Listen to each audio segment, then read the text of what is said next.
नमस्कार दोस्तों, स्वागत है आपका हमारे चैनल पर। आज हम बात करने वाले हैं एक ऐसे दर्शन की जो तर्क और प्रमाण की बुनियाद पर खड़ा है। एक ऐसा दर्शन जिसे जानकर आपको यह समझ आएगा कि सोचने समझने का सही तरीका क्या होता है और किसी बात को सच या झूठ साबित करने के पीछे की असली प्रक्रिया क्या होती है। हम एक ऐसे दर्शन के बारे में बात करेंगे जो तर्क और सोच की दुनिया में हमारी समझ को नई दिशा देता है। इसका नाम है न्याय दर्शन। जब हम न्याय शब्द सुनते हैं तो ज्यादातर लोगों को कोर्ट, वकील और जज का ख्याल आता है। लेकिन भारतीय दर्शन में न्याय का मतलब केवल अदालत से नहीं है। यहां न्याय का मतलब है सही तरीके से सोचने और समझने की कला। यह एक ऐसा दर्शन है जो हमें सिखाता है कि किसी भी बात को कैसे तर्क और प्रमाण के जरिए परखा जाए। न्याय दर्शन की रचना बहुत पुराने समय में हुई थी। इसके मूल प्रवर्तक आर्षि गौतम माने जाते हैं। उन्होंने न्याय सूत्र की रचना की जो इस दर्शन का आधार है। यह दर्शन कहता है कि ज्ञान ही सबसे बड़ा साधन है, लेकिन हर ज्ञान सही नहीं होता। सही ज्ञान वो है जो प्रमाण पर आधारित हो। बिना प्रमाण के कोई भी जानकारी अधूरी मानी जाती है। सोचो, अगर किसी ने कहा कि आकाश नीला है, तो इसका प्रमाण क्या है? क्या हमने उसे अपनी आंखों से देखा है? क्या हम किसी भरोसेमंद स्रोत पर भरोसा कर रहे हैं या कोई अनुमान लगा रहे हैं? न्याय दर्शन इन सवालों को पूछता है और हर उत्तर के लिए प्रमाण की मांग करता है।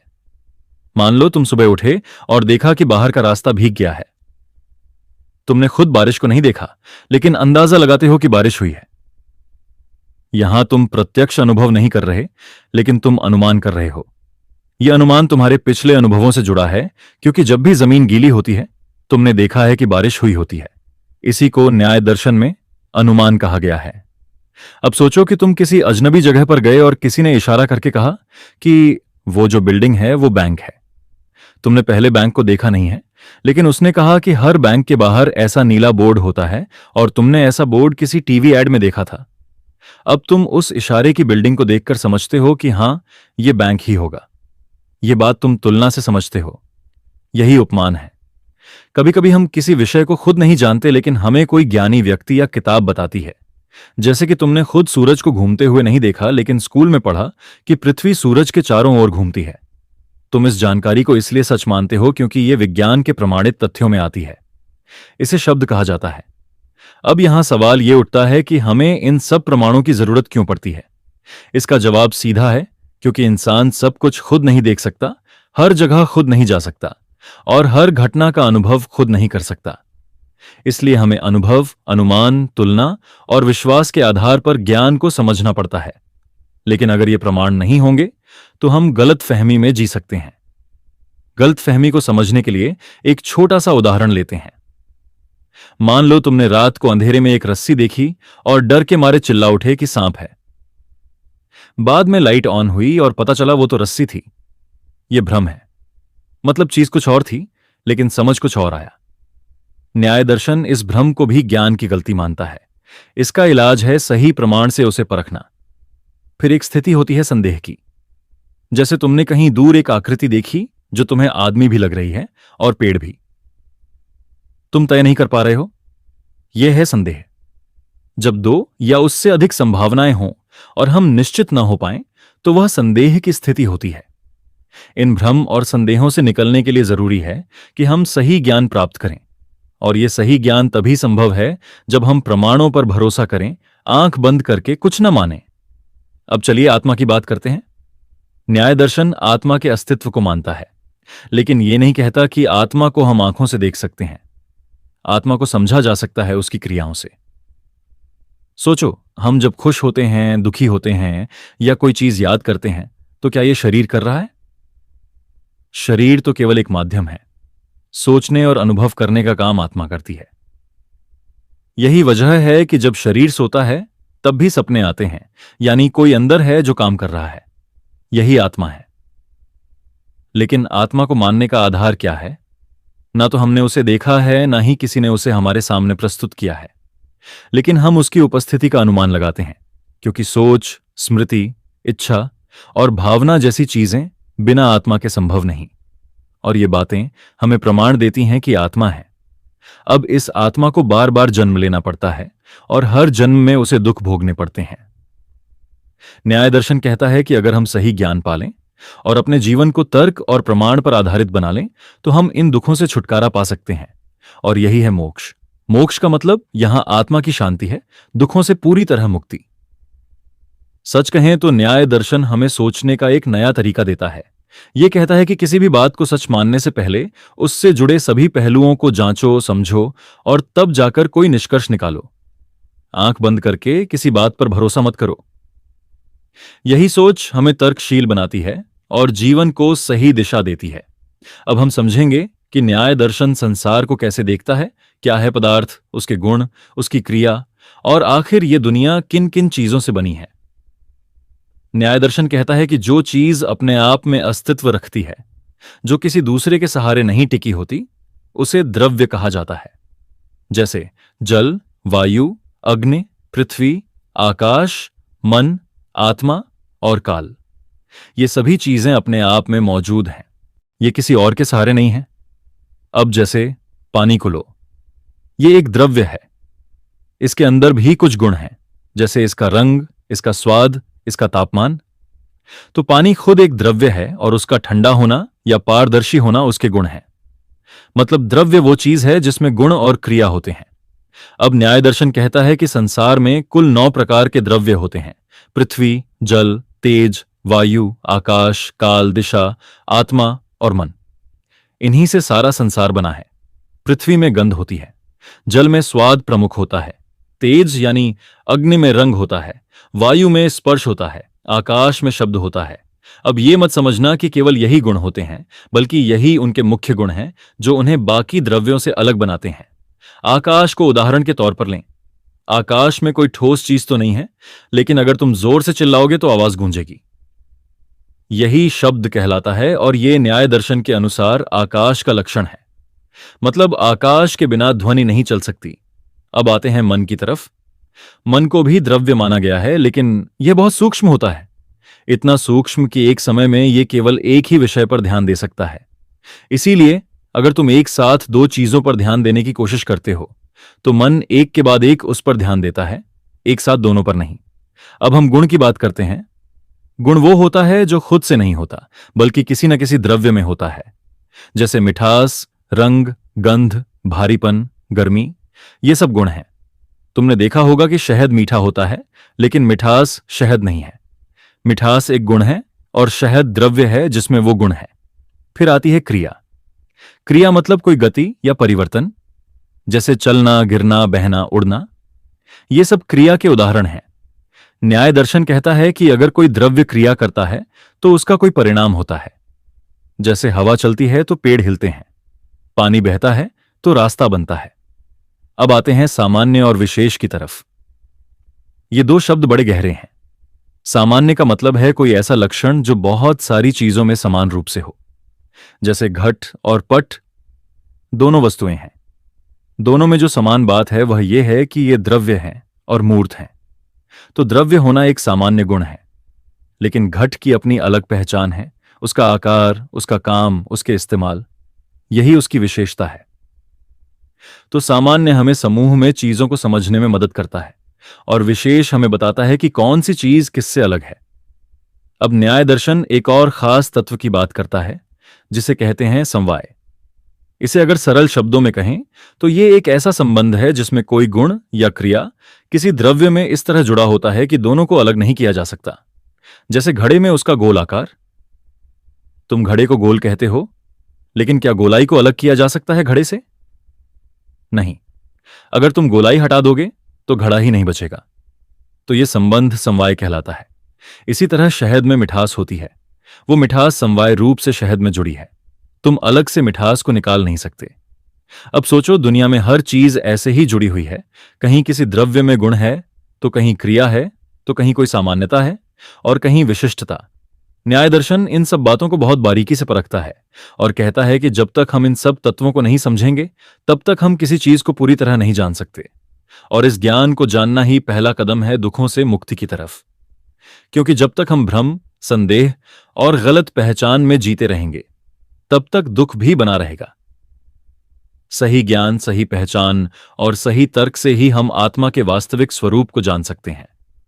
अब ये सब बातें सुनने में थ्योरी लग सकती हैं, लेकिन जरा सोचो, आजकल हम कितनी चीजों को बिना जांचे मान लेते हैं। किसी ने कुछ बोल दिया, किसी ने कुछ शेयर कर दिया, हमने मान लिया। अगर हम न्याय दर्शन के मुताबिक सोचें तो हमें हर बात को तर्क से परखना होगा और प्रमाण से ही सच मानना होगा। तो अब तक हमने जाना कि दुनिया किन किन चीजों से बनी है। पदार्थ, गुण, क्रिया, सामान्य, विशेष, समवाय वगैरह। अब समय है उन सवालों का जिनका सीधा संबंध हमारे जीवन से है। जैसे, हमें दुख क्यों मिलता है? कुछ लोग इतने सुखी क्यों होते हैं? कोई गरीब घर में क्यों जन्म लेता है? कोई अमीर घर में क्यों? और सबसे बड़ा सवाल, क्या मौत के बाद कुछ होता है? न्याय दर्शन कहता है कि इस संसार में हर आत्मा अपने किए हुए कर्मों का फल भोग रही है। जो जैसा करता है उसे वैसा ही परिणाम मिलता है। ये बात शायद आपने भी सुनी होगी, जैसा बोओगे वैसा काटोगे। लेकिन न्याय दर्शन इसे केवल कहावत की तरह नहीं कहता, बल्कि बहुत गहराई से समझाता है। जब हम कोई काम करते हैं तो उसका असर केवल बाहर नहीं होता, वो असर आत्मा पर भी पड़ता है। वो असर एक छाप की तरह आत्मा पर चिपक जाता है। यही छाप आगे जाकर तय करती है कि हमारा अगला जन्म कैसा होगा और उसमें हमें क्या क्या अनुभव करना पड़ेगा। मान लो किसी ने बहुत दयालुता से दूसरों की मदद की, किसी की सेवा की, किसी को शिक्षा दी, किसी भूखे को खाना खिलाया, तो ऐसी आत्मा पर सकारात्मक प्रभाव पड़ता है। और जब वो आत्मा अगले जन्म में आएगी तो उसका जीवन अपेक्षाकृत सुखद होगा। दूसरी तरफ, अगर किसी ने धोखा दिया, चोरी की, हिंसा की या सिर्फ स्वार्थ से भरे काम किए, तो उस आत्मा पर नकारात्मक असर पड़ेगा और आगे के जीवन में वो कष्ट पाएगी। लेकिन यहां ध्यान देने वाली बात यह है कि न्याय दर्शन कर्म को केवल दिखावे के कामों से नहीं जोड़ता। उसका जोर उस इच्छा पर होता है, उस मंशा पर होता है जिसके साथ तुम कुछ कर रहे हो।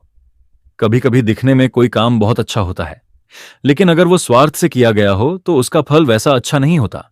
अब सवाल यह उठता है कि कर्म का फल तुरंत क्यों नहीं मिलता? तो इसका जवाब भी न्याय दर्शन के पास है। वो कहता है कि कर्म 3 प्रकार के होते हैं। एक जो अभी अभी किए गए हैं और जल्दी फल देंगे, एक जो पहले के हैं और अभी फल दे रहे हैं, और एक जो अगले जन्मों में फल देंगे। इसीलिए कई बार हमें समझ नहीं आता कि हमने तो कुछ किया ही नहीं, फिर भी कष्ट क्यों मिल रहा है।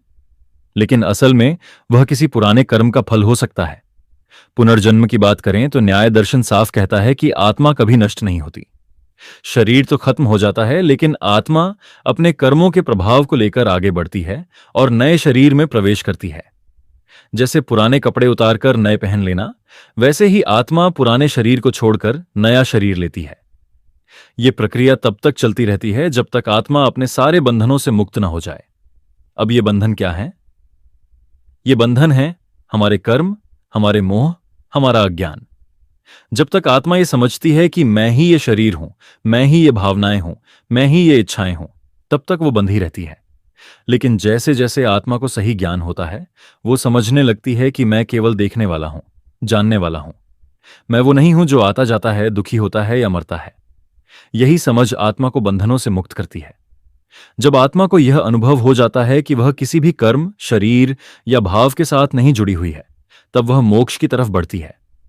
मोक्ष का मतलब है जन्म और मृत्यु के चक्र से मुक्ति, दुखों से छुटकारा और पूरी तरह से स्वतंत्र स्थिति।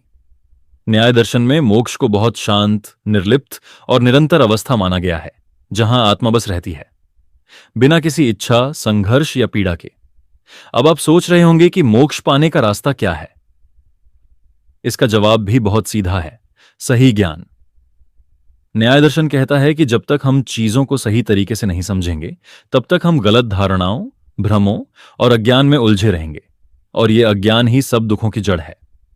तो पहला कदम है सही ज्ञान प्राप्त करना। फिर उस ज्ञान को सोच समझकर अपनी सोच और व्यवहार में लाना, और फिर उसके अनुसार जीना। अब यह सही ज्ञान कैसे मिलेगा? इसके लिए जरूरी है कि हम प्रमाणों के आधार पर हर बात को परखें। जैसा कि पहले बताया गया था, प्रत्यक्ष, अनुमान, उपमान और शब्द, इन 4 प्रमाणों से न्याय दर्शन हमें सही ज्ञान तक पहुंचाता है। अगर कोई बात प्रत्यक्ष दिखाई दे रही है या किसी अनुमान, तुलना या विश्वसनीय स्रोत से मिल रही है, तो हम उस पर विश्वास कर सकते हैं, वरना नहीं। तो हम कह सकते हैं कि न्याय दर्शन कोई सूखी तर्क प्रणाली नहीं है, बल्कि एक ऐसा रास्ता है जो हमें जीवन के व्यवहारिक प्रश्नों से जोड़कर आत्मा की मुक्ति तक ले जाता है। अब हम बात करेंगे शब्द के बारे में, मतलब भाषा, वाक्य, शब्दों का अर्थ और संप्रेषण की प्रक्रिया। हम ये भी जानेंगे कि किसी बात को सत्य या असत्य कहने की कसौटी न्याय दर्शन के अनुसार क्या होती है। ये बातें जितनी तर्क से जुड़ी हैं उतनी ही व्यवहारिक भी हैं, क्योंकि रोजमर्रा की जिंदगी में हम दिन भर जो सुनते, बोलते और समझते हैं वही सब इसमें आता है। अब जरा सोचो, हम लोगों से कैसे बात करते हैं। हम बोलते हैं, सामने वाला सुनता है और किसी निष्कर्ष पर पहुंचता है। ये जितना सरल लगता है असल में उतना है नहीं। न्याय दर्शन इस प्रक्रिया को बहुत बारीकी से समझता है। शब्द का मतलब केवल आवाज नहीं होता। न्याय दर्शन के अनुसार शब्द वह होता है जिससे ज्ञान होता है। जब तुम कोई शब्द सुनते हो तो तुम्हारे मन में किसी वस्तु या अर्थ की छवि बनती है। जैसे कोई कहे घोड़ा, तो तुरंत एक घोड़े की तस्वीर तुम्हारे दिमाग में आ जाती है, चाहे वो घोड़ा तुम्हारे सामने हो या ना हो। ये जो ज्ञान की प्रक्रिया होती है वही है शब्द से ज्ञान। अब शब्द अकेले बोल देने से हमेशा अर्थ नहीं निकलता। शब्द तभी अर्थ देता है जब वो किसी वाक्य में सही तरीके से जुड़ा हो। उदाहरण के लिए, अगर कोई कहे राम गाया, तो इसका सीधा अर्थ निकलेगा कि राम ने कुछ गाया। लेकिन अगर कोई कहे गाया राम, तो कुछ भ्रम हो सकता है। इसलिए वाक्य का क्रम और शब्दों की स्थिति बहुत जरूरी होती है। न्याय दर्शन कहता है कि शब्द 3 चीजों से मिलकर बना होता है: ध्वनि, अर्थ और वाचकता। ध्वनि वह है जो हम सुनते हैं, अर्थ वह है जो समझते हैं, और वाचकता वह संबंध है जो ध्वनि को अर्थ से जोड़ता है। जैसे पुस्तक शब्द जब बोला जाता है तो उसमें एक ध्वनि होती है, फिर हमारे मन में एक किताब की छवि बनती है, वो है अर्थ। और ये जो संबंध है कि इस ध्वनि से ये अर्थ आता है, वही वाचकता है। अब यहां न्याय दर्शन एक महत्वपूर्ण बात कहता है कि शब्दों का अर्थ शाश्वत होता है। मतलब शब्द किसी एक काल, व्यक्ति या क्षेत्र तक सीमित नहीं होते। अगर शब्दों के अर्थ हमेशा बदलते रहते तो कोई किसी को समझ ही नहीं पाता, भाषा का संप्रेषण ही रुक जाता। इसीलिए न्याय दर्शन भाषा को केवल संपर्क का माध्यम नहीं मानता, बल्कि ज्ञान का स्रोत भी मानता है। और यह ज्ञान तभी सही माना जाएगा जब वह प्रमाणिक हो। तो अगर किसी वाक्य से ज्ञान प्राप्त होता है और वह ज्ञान किसी प्रत्यक्ष, अनुमान या विश्वसनीय स्रोत से टकराता नहीं है, तो वह ज्ञान प्रमाण माना जाता है। अब एक और दिलचस्प बात पर आते हैं, शब्द प्रमाण, यानी वचन या कथन से मिलने वाला ज्ञान। जैसे कोई गुरु कुछ कहे या कोई ग्रंथ कुछ बताए या कोई अनुभवी व्यक्ति कोई बात कहे, तो न्याय दर्शन पूछता है, क्या यह कथन प्रमाण है? जवाब है हां, लेकिन कुछ शर्तों के साथ। पहली शर्त यह है कि बोलने वाला व्यक्ति ज्ञानी होना चाहिए, दूसरी ये कि उसकी नीयत सही होनी चाहिए, और तीसरी ये कि उसका कहा किसी अन्य प्रमाण से विरोध नहीं करता हो। अगर ये तीनों बातें सही बैठती हैं तो उस कथन को भी प्रमाण माना जाता है। अब सोचो, अगर कोई कहे चांद में पानी है और ये बात वैज्ञानिक प्रमाण से मिलती है, तो वह सही मानी जाएगी। लेकिन अगर कोई बिना प्रमाण के कहे कि चांद में लोग रहते हैं, तो हम उसे प्रमाण नहीं मानेंगे, क्योंकि वो प्रत्यक्ष या अनुमान से टकरा रही है। अब बात करते हैं सत्य और असत्य की। न्याय दर्शन कहता है कि कोई भी ज्ञान या धारणा सत्य तभी मानी जाएगी जब वह वस्तु के वास्तविक स्वरूप से मेल खाती हो। अगर कोई कहता है कि सूरज पश्चिम से उगता है, तो यह कथन असत्य है, क्योंकि यह वास्तविकता से मेल नहीं खाता। लेकिन एक बात ध्यान देने वाली है, कई बार हमें भ्रम होता है, जैसे दूर से रेत पर पानी दिखाई देता है, आंखें देख रही हैं, फिर भी वह ज्ञान असत्य होता है। क्यों? क्योंकि वह वस्तु के असली स्वरूप से मेल नहीं खा रही। तो यहां न्याय दर्शन कहता है कि प्रमाण को तर्क और अनुभव दोनों से परखो। इसी तर्क की कसौटी पर न्याय दर्शन भाषा, अर्थ और ज्ञान को कसा करता है। वह कहता है कि सही ज्ञान से ही सही आचरण निकलता है, और सही आचरण से ही आत्मा का कल्याण होता है। तो अगर हम चाहते हैं कि हम अपने जीवन के निर्णय ठीक लें, दूसरों को सही समझें और आत्मा की दिशा में आगे बढ़ें, तो भाषा और शब्दों को हल्के में नहीं लेना चाहिए। शब्द केवल संप्रेषण का जरिया नहीं है, बल्कि ज्ञान का माध्यम है, और ज्ञान ही वो रोशनी है जिससे हम अपने अज्ञान और दुखों के अंधेरे से बाहर निकल सकते हैं। लेकिन जब विचारों में टकराव होता है, जब शंकाएं उठती हैं, जब कोई विरोध करता है, तो न्याय दर्शन कैसे समाधान करता है? हम बात करेंगे संशय यानी शक की प्रक्रिया की, विरोध यानी आपत्ति की शैली की, तर्क यानी सही सोचने की रीतियों की, सिद्धांत यानी किसी बात को स्थापित करने की प्रक्रिया की, और अंत में निराकरण यानी विरोध को शांत करने की क्षमता की। अब जरा सोचो, जब दो लोग आपस में बहस करते हैं तो दोनों के पास अपने अपने तर्क होते हैं। कोई कहता है कि आत्मा है, कोई कहता है कि नहीं है, कोई कहता है कि पुनर्जन्म होता है, कोई कहता है कि नहीं होता। ऐसे में न्याय दर्शन ये नहीं कहता कि बस जो पहले कहा गया उसे मान लो।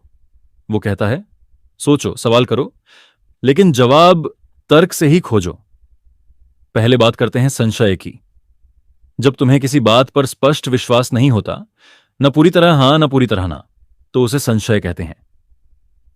जैसे कोई तुमसे कहे कि सामने जो धुंधली आकृति है वो आदमी है या पेड़ है, और तुम ठीक से न पहचान पाओ, तो यह संशय है। न्याय दर्शन कहता है कि संशय बुरा नहीं है, बल्कि सही ज्ञान की पहली सीढ़ी है। जब तक मन में सवाल नहीं उठेगा, तब तक खोज शुरू नहीं होगी। अब जब सवाल उठा तो उसे सुलझाने के लिए प्रमाणों की जरूरत होती है। लेकिन मान लो तुमने कोई बात मानी और किसी ने उसका विरोध कर दिया, तो अब आया विरोध का विषय। विरोध मतलब जब कोई सामने वाला तुम्हारी बात को गलत साबित करने के लिए अपना तर्क रखता है। यह विरोध भी न्याय दर्शन में एक जरूरी प्रक्रिया मानी जाती है। इससे ही यह पता चलता है कि जो कहा जा रहा है वो कितनी कसौटी पर खरा उतरता है। अब जब विरोध हुआ तो उसे सुलझाने के लिए तर्क का सहारा लिया जाता है। न्याय दर्शन में तर्क सिर्फ बहस करने की कला नहीं है, बल्कि सोचने, समझने और निर्णय लेने की विधि है। तर्क का मतलब है किसी बात को प्रमाण, कारण और उदाहरण से इस तरह रखना कि वह सामने वाले के मन में समझ आ जाए। जैसे कोई कहे कि आत्मा नहीं है, तो तुम कह सकते हो कि अगर आत्मा नहीं होती तो मैं कौन सोचता, अनुभव करता, निर्णय लेता। शरीर तो केवल एक यंत्र है। यह विचार एक तर्क है। अब अगर कोई विचार या निष्कर्ष बार बार तर्क, प्रमाण और अनुभव की कसौटी पर खरा उतरता है, तो उसे सिद्धांत कहते हैं। सिद्धांत मतलब स्थिर, बारंबार सत्य सिद्ध हुई बात। जैसे हर क्रिया का एक कारण होता है, यह न्याय दर्शन में एक सिद्धांत है। इसी सिद्धांत पर संपूर्ण न्याय प्रणाली, विज्ञान और नैतिकता खड़ी होती है। अब अंतिम बात आती है निराकरण की। मान लो कोई विरोध बहुत मजबूत है, तो उसे शांति से, तर्क के साथ, प्रमाण से, उदाहरण से सुलझाना ही निराकरण है। न्याय दर्शन में निराकरण किसी को हराना नहीं है, बल्कि भ्रम को मिटाना है। असल उद्देश्य है सत्य की स्थापना। यहां न्याय दर्शन हमें सिखाता है कि बहस में जीतने से ज्यादा जरूरी है सच्चाई को पहचानना।